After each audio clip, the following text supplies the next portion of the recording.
አዲስ አበባ ውስጥ የሚገኙ ያለቁና ካርታ ያላቸውን አፓርታማ ቤቶቻችን እናንተ ማስጎብኘታችን እንደቀጠልን ነው። ዛሬ የምናስጎበኛችሁ ቦሌ ስካይላይት ጀርባ የሚገኙ ያለቁና ካርታ ያላቸውን አፓርታማ ቤቶቻችን ነው። እነዚህ አፓርታማ ቤቶች ባለ ሁለት መኝታ ቤቶች ሲሆኑ ሰዎች የኖሩባቸው የሚገኙ ናቸው። ወደ ጉብኝታችን ከመሄዳችን በፊት እንደተለመደው ይሄ ጉብኝት እንዲሳካ ቤታቸውን ለፈቀዱልን የቤቱ ባለቤቶች ምስጋናችንን ማቅረብ እንፈልጋለን። በሌላ በኩል ደግሞ ያለቁና ካርታ ያላቸው አፓርታማ ቤቶች ካላችሁና እነዚህን አፓርታማ ቤቶች መሸጥ የምትፈልጉ ከሆነ እኛ ለእናንተ አንድ ቃል እንገባላችኋለን። እሱም ቤታችሁን በአጭር ጊዜ ውስጥ በጥሩ ዋጋ መሸጥ የምትችሉበትን እድሉን እንፈጥርላችኋለን። ከእናንተ የምንፈልገው ከስር በምናስቀምጥላችሁ ስልኮች መደወል ብቻ ነው። ሌላው ታሪክ ነው። 28 ቀን ብቻ ነው የሚፈልገው ቤታችሁን ለመሸጥ። መልካም ጊዜ ይሆንላችሁ። ወደ ጉብኝቱ ነው።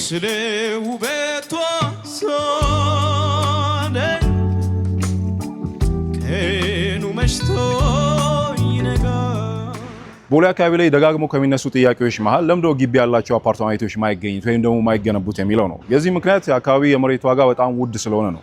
500 ካሬ ላይ ያረፈ መሬት ለመግዛት ቦሌ አካባቢ ላይ የምትጠይቁት ዋጋ ከ100 ሚሊዮን ብር በላይ ነው። እንደምታውቁት ደግሞ ግቢ ያላቸውን አፓርታማ ቤቶች ለመገንባት ከ10 ሺህ በላይ ስፋት ያላቸው መሬቶች መግዛት ይኖርባቸዋል። አዲስ አበባ ውስጥ ያሉ የሪል ስቴት አልሚዎች ይህንን ያህል በጀት ያላቸው አይደሉም። እንኳን አይደለም በ100 ሚሊዮን የሚቆጠሩ ብሮችን መድበው ትላልቅ መሬቶችን ሊገዙ የሚገነቧቸውንም ህንፃዎች ካልሸጡ መገንባት የማይችሉ ናቸው። በዚህ ምክንያት በጣም ውስን የሆኑ ግቢ ያላቸው አፓርታማ ቤቶች ነው ቦሌ አካባቢ የምታገኙት። እነዚህ ግቢዎች ላይ ቤቶችን ለመግዛት ስትሄዱ የምትጠይቁት ዋጋ ቀላል አይደለም። አንድ መኝታ ቤት ላይ ያረፈ 83 ካሬ የምትጠይቁት ከ30 ሚሊዮን ብር በላይ ነው። ይሄ በጣም ትልቅ ዋጋ ነው።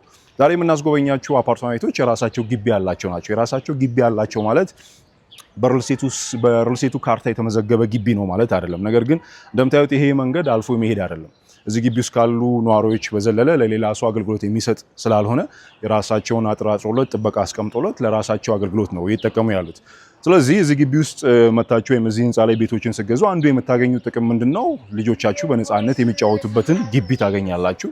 የመጀመሪያ ሳይክላቸውን መለማመድ የሚችሉበትን እድሉን ይፈጥርላቸዋል። አንድ በሉልኝ የምታገኙትን ጥቅም ማለት ነው እዚህ ግቢ ቤቶችን ስትገዙ። በሌላ በኩል ህንፃው G+8 ነው። ወደ ላይ በፍሎር 3 ቤቶች አሉ። ሶስቱም ቤቶች ሁለት መኝታ ቤቶች ናቸው። ምንም አይነት የተቀላቀለ ሌላ አይነት የአፓርትመንት ታይፕ የለውም። ሁሉም ሁለት መኝታ ቤቶች ናቸው። ሌላው ህንፃው ከሚሰጣቸው አገልግሎት መሃል አንድ ቤዝመንት ፓርኪንግ አለው። ፊት ለፊት ላይ የተወሰኑ የመኪና ማቆሚያዎች አሉት። እያንዳንዱ ቤት የራሱ የሆነ የመኪና ማቆሚያ አለው። ነገር ግን ምናልባት ከአንድ መኪና ማቆሚያ በተጨማሪ መኪና ማቆሚያዎችን ብትፈልጉ አንዱ የኮሪደር ልማት የሰጠና ጥቅም ምንድነው? አካባቢዎቻችን ላይ ትላልቅ የሆኑ የመኪና ማቆሚያዎች እንዲፈጠሩ ድሩን ሰጥቶናል። አሁን ካለንበት ቢያንስ 100 ሜትር 80 ሜትር አካባቢ ሰፊ የመኪና ማቆሚያዎች አሉ። ስለዚህ ድግሶች ቢኖርባችሁ እንግዶቻችሁ መኪናቸውን እዛ አቁመው ወክ አድርገው መምጣት የሚችሉበት እድሉ አለ ማለት ነው። ስለዚህ የመኪና የማቆሚያ ችግር እዚህ ቤት ላይ አፓርታማ ቤቶችን ስትገዙ የምታነሱት አይደለም። የምታገኙት ሁለተኛ ጥቅም እሱን ነው። በጣም በቂ የሆነ የመኪና ማቆሚያዎችን ታገኛላችሁ። ወደ ውስጥ እንግባ። ይህንን ህንፃ ሳውቀው ስንት ጊዜ እንደሆነ ታውቃለህ? 3 ዓመት አካባቢ ሆኖኛል። በመሰረታዊ በሚባሉ ደረጃ ሙሉ ለሙሉ ህንፃው አልቋል። መሰረታዊ ማለት ለመኖር የሚያስፈልጋችሁ ለምሳሌ መብራት፣ ጄኔሬተር፣ ጥበቃዎች፣ የውሃ መስመሮች እነዚህ ሙሉ ለሙሉ አገልግሎት መስጠት ጀምሯል ህንፃው። ነገር ግን ሪል ስቴቱ አስረክባለሁ ባለው ልክ ለማስረከብ 1-2 ስራዎች ይቀሩታል። የመጀመሪያው ጂሙን ማሟላት ነው። በሌላ በኩል ሪሴፕሽን ኤሪያውን አገልግሎት መስጠት እንዲጀምር ማድረግ ነው። አሁን ላይ ኦልሞስት ቦታቸው የተስተካከለ ነው ያለው። በዚህ 1 ወር ጊዜ ውስጥ ይሄ ሁሉ ነገር አልቆ ለነዋሪው ወደ መረከቡ ይመጣል።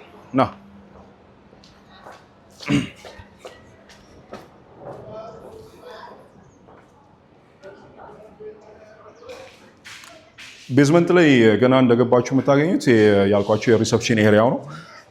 በሌላ በኩል ከጀርባ በኩል የባዝሩም ቦታዎች አሉት። ይሄ ክፍት ከሆነ ይሄ የጂም ስፔሱ ነው። ነገር ግን ገና አሁን እቃዎቹ ስላልገነቡለት አገልግሎት እየሰጠ አይደለም ያለው። አሁን ላይ ወደ 4 የሚሆኑ አባወራዎች አሉ። የአደጋ ጊዜ መውረጃ አለው። ደረጃውንም መጠቀም የምትፈልጉ ከሆነ ደረጃውን መጠቀም ትችላላችሁ። ሊፍቱ አገልግሎት መስጠት ጀምሯል። ነገር ግን በካርድ ስለሚሰራ እኛ አሁን እጃችን ላይ ካርዱ የለም፣ ለነዋሪው ነው ይሰጥ ያለው። ስለዚህ እንዳይደክም 3ኛ ላይ ነው ቤቶቹን የምናገኛቸው። እንውጣና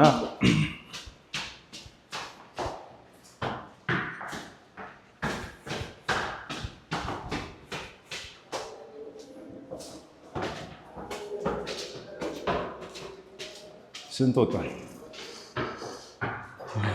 አሁን ስንተኛ ላይ ነው? ሶስተኛ ላይ ነው። አሁን ሶስተኛ ነው ሁለተኛ? አንድ ይቀራል።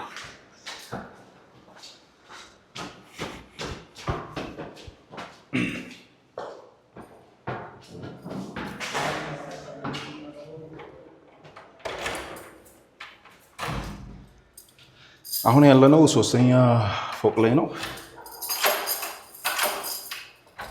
ሁሉንም ቤቶች ልክፈትልህና አንዴ እናስጎበኛቸው።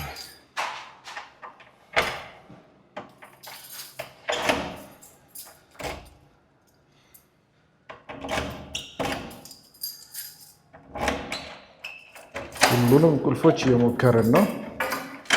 ቁልፉ ብዙ ነው። አይ ቲንክ አንዳንድ ለማስጎበኘት እንዲመች አንዳንድ ቢያደርጉት ጥሩ ነበር፣ ግን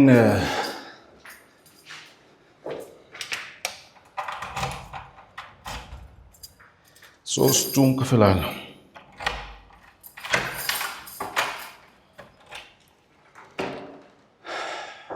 እንደምታዩት በፍሎር 3 ቤቶች ናቸው ያሉት። ሶስቱም ቤቶች 2 መኝታ ቤቶች ናቸው። ቅድም እንዳልኳቸው ምንም ሌላ አይነት ታይፕ የሆኑ አፓርታማ ቤቶች አይጨመርባቸውም። ሁሉም 2 መኝታ ቤቶች ናቸው። ይሄ አሁን የምንገባበት ቤት 182 ካሬ አካባቢ ነው ያለው። ስለዚህ እዚህ ጋር ነው አይ ቲንክ ማብራት ከፈለግን በምታዩት ደረጃ ነው ቤቶቹ ያሉት። ለአገልግሎት መስጠት የሚችሉበት ደረጃ ነው ያሉት። ሙሉ ለሙሉ አልቋል። አንዱ የቤታችሁን ዋጋ ከፍ የሚያደርገው አካባቢው እንደምታውቁት የሬንታል ኢንካሙ በጣም ከፍተኛ ነው። ቦሌ አካባቢ ያለንበትም አካባቢ ሚሊኒየም ጀርባ ነው ያለ ነው። አንዱ ሬንታል ኢንካማችሁ በጣም ከፍተኛ ከሚባሉ ሰፈሮች መሀል ነው ያለው። ሬንታል ኢንካማችሁ ወይም ደግሞ ቤቶችን በሚከራዩ የማህበረሰብ ክፍሎች ለምሳሌ ዲያስፖራ ሊሆን ይችላል፣ በነጩ የማህበረሰብ ክፍል ተመራጭ የሚያደርገው ህንፃው ከሚሰጣቸው አገልግሎቶች አንዱ ባልከኒ ነው። ሰዎች እንደምታውቁት ነጩ እይታ ይወዳል። ስለዚህ ባልከኒ ቤታችሁ ላይ አለ ማለት የቤቱ የመከራየት እድሉ በዛው ልክ በጣም ሰፊ ነው የሚሆነው። ለሁሉም ቤቶች ኦፕን ኪችኖች ናቸው። አገልግሎት መስጠት ጀምረዋል። በተወሰነ መልኩ ላሳያችሁ። ይሄ ሊቪንግ ኤንድ ዳይኒንግ ሩሙ ነው። እዚህ ጋር ስንመጣ ኮመን ባዝሩም እናገኛለን። ይሄ ሁለተኛው የመጀመሪያው አነስ የምትሏ ወይ ልጆች ወይም ደግሞ ይሄ ማስተር ቤድሩማችን ዋናው መኝታ ቤት ነው። ባዝሩሙ እዚህ ጋርም አለ። ማስተር ቤድሩሙ የራሱ ባዝሩም አለው። ቅድም እንዳልኳችሁ ሁሉም ቤቶች የራሳቸው ባልከኒ አለው። አንዱ የቤታችሁን ዋጋ ከፍ የሚያደርገው ቤቶቹ እይታቸው ጥሩ ሲሆን፣ ሁለተኛ ደግሞ በሌላ በኩል ደግሞ ባልከኒዎች ካላቸው የመከራየት እድላቸው በጣም ከፍ ያለ ነው። የመከራየት እድላቸው ብቻ አይደለም ከፍ የሚለው የሚከራዩበትን ዋጋ በዛው ልክ ከፍ ነው የሚለው። ምክንያቱም በብዛት የሚከራያቸው እዚህ አካባቢ ነጩ በመሆኑ ምክንያት እነሱ እንደ መስፈርት እነዚህን ነገሮች ማሟላት አለበት። ሌላው እንደምታዩት ቤቱ ምንም አይነት የእይታ መጋረድ የለበትም። የገባንበትን ቦታ እንዳያችሁት 15 ሜትር እና ከዛ በላይ የሆነ የክፍተት መንገድ ስፋት ያለው መንገድ ነው ያለው። በሌላ በኩል ፊት ለፊቱም እንደምታዩት ምንም አይነት የመጋረድ እድል የለው። ሩቅ የማየት እድላችሁ በተወሰነ መልኩ እየቀነሰ መምጣቱ አይቀርም። ነገር ግን ስቲል አሁንም የምታዩትን እይታ የዛሬ 2 ዓመትና 3 ዓመት ይህንን ቤት ስገዙ የምታዩት እይታ ነው። ብዙ የመቀየር እድል የለውም። ስለዚህ ለእይታው ላይ ዋስትና አላችሁ ማለት ነው ይህንን ቤት ስገዙ። ወደዛኛው እንሂድ። መጨረሻ ላይ እንቆልፋቸዋል።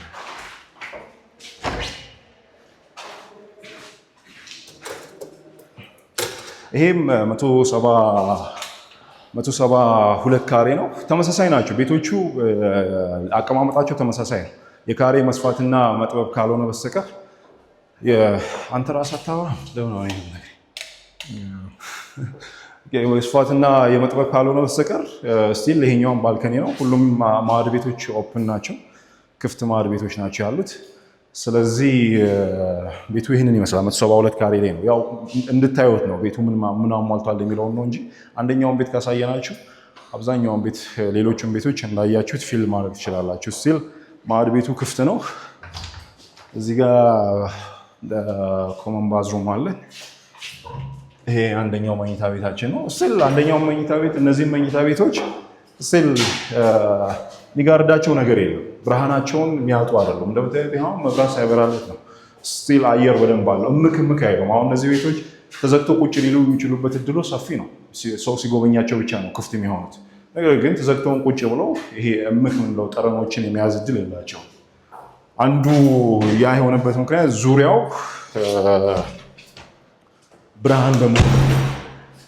ብርሃን አለ። በደንብ ነው ነፋሻማ አየር ወደ ቤቶቹ የሚገባው። ይሄም በሌላ በኩል ራሱን ችሎ ባልከኒ ያለው። ስለዚህ ከወዲሁ ቤታችሁን የማከራየት እድሉ በጣም ከፍተኛ ነው። እንዳልኳችሁ በፊት ሎኬሽን ብቻውን ሌዠሪን ነበረ። ሰዎች ቦሌ ላይ ብቻ ቤት ስላላቸው ይከራይላቸው ነበረ። አሁን ግን ገበያው ላይ የመጡ ቤቶች አማራጫቸው እየበዛ ስለመጣ ቤት የሚከራየውን ሰው የራሱን መስፈርቶች አሉት። እነዚህ ነገሮች ማሟላት አለበት ይላል። አብዛኛው ከምንጠየቃቸው መስፈርቶች መሀል አንዱ ባልከኒ ነው። ሌላው እይታ። እዚህ ይሄ ቤት ከወዲሁ እነዛን ነገሮች ያሟላ ስለሆነ ብዙ ለማከራየት የምትቸገሩ አይሆንም ማለት ነው።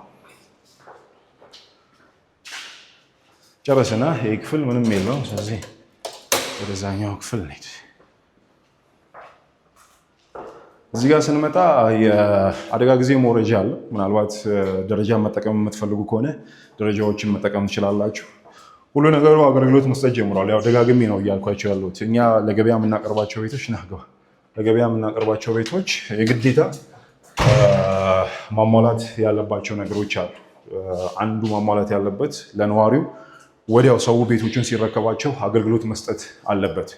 ስለዚህ እነዚህ ቤቶችም ሰው አሁን ቤት ስትገዙ ለመኖር የምትፈልጉ ከሆነ ወይም ለማከራየት ብትፈልጉ ወዲያው ቤቶቹን ገበያ ላይ ማውጣት ትችላላችሁ። ወዲያው ወደ ማከራየት ማምጣት ትችላላችሁ። ይሄ የህንፃው ትንሹ ካሬ ነው። 154 ካሬ አካባቢ ነው ስፋቱ። ስቲል እንደምታዩት ስቲል እንደዛም የትንሽ ካሬም ሆነ አንድ እይታውን አያጣም።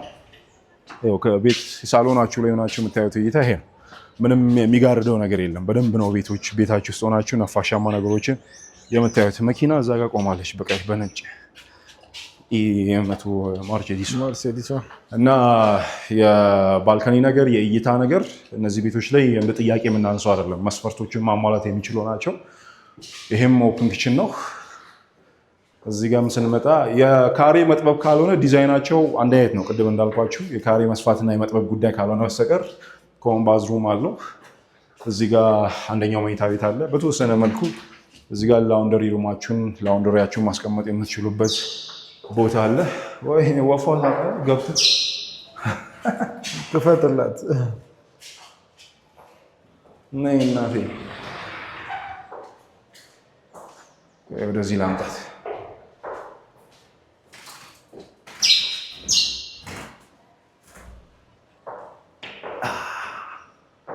እና እንጂ ወፍ ሳባራታ አታይም? ወፍ ሳባራ ወፍ ወሳተ እና ይሄ ማስተር ቤድሩሙ ነው የ154ቱ። ስቲል ብዙ ጊዜ ከምታያቸው እነዚህ 154 ተብለው ከሚሸጡ ቤቶች ኮመን ኤሪያቸው በጣም ሰፋፊ ነው የሚሆነው። እነዚህ ኮመን ኤሪያቸው አይ ቲንክ ወደ 24 አካባቢ ነው ኮመን ኤሪያቸው። በዛም ልክ ሆኖ ሳሎኑን ማስተር ቤድሩሙ እንደምታዩት በጣም ሰፊ ነው። ስለዚህ ይህን ይመስላል እዚህ ላይ ያሉ የህንፃው ላይ ያሉ ቤቶች አይነት። ሌላው እንግዲህ አንዱ አድቫንቴጅ ይህንን ቤት ስገዙ ቅድም እንዳልኳችሁ ሰምራይዝ ሳደርግላችሁ አንዱ የምታገኙት ጥቅም እዚህ ህንፃ ላይ ቤቶችን ስገዙ የራሱ የሆነ ግቢ አለው። ግቢ አለው ስላችሁ ቅድም እንዳልኳችሁ በሪል ስቴቱ ካርታ ስም የተመዘገበ አይደለም። ነገር ግን ምን አለው መሰላችሁ ግቢው አልፎም ማሄድ መንገድ አለው። ስለዚህ ነዋሪው እዚህ ግቢ ውስጥ ያለ ሰው ብቻ ነው ያንን መንገድ የሚጠቀመው። በዛ ምክንያት የራሱ ግቢ አለው፣ ታጥሮ ቁጭ ያለ ግቢ አለው። አንድ የምታገኙት ጥቅም እሱ ነው። ልጆቻችሁ በነፃነት እንዲጫወቱ የራሳችሁም ደህንነት እንዲጠበቅ እድሉን ይሰጣቸዋል ግቢ መኖሩ። በሁለተኛ ደረጃ የምታገኙት እያንዳንዱ ቤት የራሱ የሆነ ቋሚ የመኪና ማቆሚያ አለው። በተጨማሪም ደግሞ በቅርብ ርቀት መኪናዎችን ማቆም የምትችሉባቸው ሰፋፊ በኮሪደሩ ምክንያት የመጡ ሰፋፊ መኪና ማቆሚያዎች አሉ።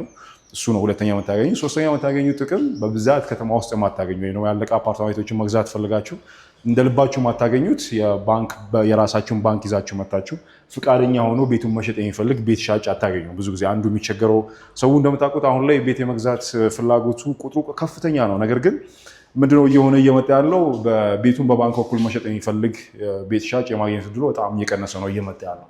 ስለዚህ ይሄኛውን አፓርታማ ቤት የራሳችሁ ባንክ ካላችሁ ከራሳችሁ ባንክ ጋር እያይዛችሁ መግዛት ትችላላችሁ። አንዱ እሱ ነው። እየሸጥን ያለነውም አንዳንዱን ቤቶች የሸጥናቸውን ቤቶች አንዳንዶቹ በዚህ መልኩ ነው። በሌላ በኩል ካሽ መግዛት ትችላላችሁ። በተወሰነ መልኩ ደግሞ የመክፈያ ጊዜዎች የምትፈልጉ ከሆነ እነዚህ ነገሮች አውርተንባቸው የመክፈያ ጊዜ ሆነው ማስቀመጥና መደራደር የምንችልበትን እድሉ መፍጠር እንችላለን። ስለዚህ የራሳችሁን ባንክ ይዛችሁ መጥታችሁ መግዛት ትችላላችሁ። ካሽ መግዛት ትችላላችሁ። በሶስተኛ ደረጃ አከፋፈሎችን ከጠየቃችሁን አከፋፈሉንም ልንሰጣችሁ የምንችልበት እድሉ ሰፊ ነው የሚሆነው። ይህንን ይመስላል የዛሬ ጉብኝታችን። በዚሁ እንሰነባበታችሁ። በውጭ ብንሰነባበታችሁ ይሻላል። ስለዚህ በሌላ ቪዲዮዎች እስክንገናኝ ድረስ ቅድም እንዳልኳችሁ መግቢያችን ላይ ሊሸጧቸው የምትፈልጓቸው ያለቁ ካርታ ያላቸው አፓርታማ ቤቶች ካሉ እኛ እነዛን ቤቶች ለመሸጥ 28 ቀን ነው የሚፈጅብን። የእናንተን ቤት ለመሸጥ እኛ ከእናንተ የምንፈልገው አንድ ነገር ነው። እሱም ስለ ቤቶቹ ከስር በምናስቀምጥላችሁ ስልክ መረጃዎችን መስጠት ነው። ከዛ በኋላ ያለው ስራ የኛ ነው። 28 ቀን ውስጥ ቤታችሁን ገበያ ላይ አውጥተነው ገዢዎች እናመጣላቸዋለን። ተደራድረን መሸጥ የምንችልባቸውን ነገሮች እንፈጥርላቸዋለን። ስለዚህ ቤቶቻችሁን አድርሱ፣ አቃብሉ። አንደኛ እሱ ነው። በሌላ በኩል ይሄ ቪዲዮ ሌላ ሰዎች እንዲደርስ ተደራሽነቱ ሰፊ እንዲሆን ላይክ፣ ሰብስክራይብ ማድረጋችሁን እንዳትረሱ። በሚቀጥለው ቪዲዮአችን እስክንገናኝ ድረስ መልካም ጊዜ ሆንላችሁ። ቻው።